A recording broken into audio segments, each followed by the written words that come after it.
There are hundreds of distinct fighting styles in the world. They are practiced in every nation and by every people. Now, Jason Chambers, a mixed martial artist and professional fighter, and Bill Duff, a former pro football player and wrestler, are embarked on a mission to explore the history and techniques of these incredible martial arts. And at the end of each journey, one of these two warriors will face the ultimate test.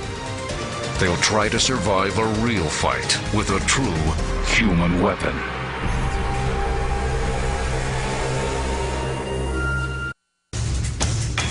We traveled 25 miles to the forested hills outside the ancient town of Megiddo. This is the Valley of Armageddon, where the Bible says mankind's last great battle on earth will take place. We've come here to learn a Krav Maga technique that will help us take on the elite commandos we'll be facing. Our instructor is Moni Isaac, a top Special Forces trainer.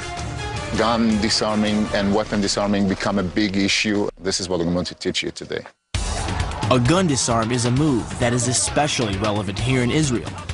Today, there are 200 million people here in the Middle East and 100 million guns. That means there's a very good chance that anyone you see could be packing heat. But the move we're going to learn will allow us to take our opponent's gun and use it against him. It's called the pistol disarm. Of course, the first rule is that if you're ever confronted with a gun on the street, you shouldn't fight. It's not worth dying over your wallet, but in combat, things are different. And when I pull here, I can continue on taking the gun. As I turn, his wrist turn. Just shift and pull. The most important step of the pistol disarm is to get yourself out of the line of fire.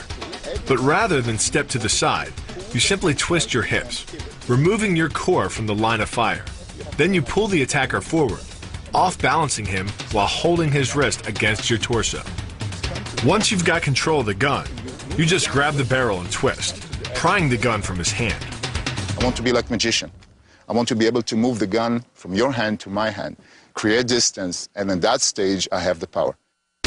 The disarm is basically a judo wrist lock and uses many of the same principles. By pulling your attacker forward as you turn, he loses his balance, giving you control of his wrist. The barrel of the gun then becomes a lever, allowing you to take the gun.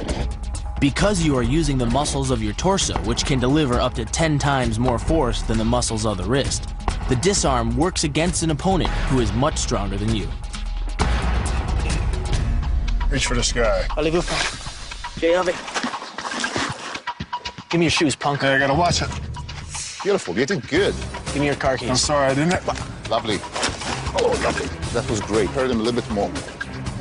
There's no way. Hurts the finger that you got in the trigger. It can hurt. If you try to resist, it's going to hurt the wrist as well, because it's nothing to do with strength. It's really a very simple biomechanic move. But the pistol disarm isn't just about force. It's also about mind. Moni teaches us a psychological trick. Never look in your opponent's eyes. An experienced attacker will see your pupils give an involuntary reflex 1/100th of a second before you make your move. That may not sound like much, but when you think that a bullet can travel 4,000 feet in a second, you need every edge you can get. Let's go, let's get in the car. Sorry, I didn't. Here we go. Nice. We will do the same move. From here, I can do the same move. I like this. This is nice because it's simple and it's to the point. You don't have to think of, oh, let's see, the gun's kind of here. Now, I know a technique for here and I know a technique for here, but if it's here, what technique do I want to use? It's the same move. It's exactly right. Because as long as I'm here, Here we go, man. I can do it quick without even really thinking about it because it's simple.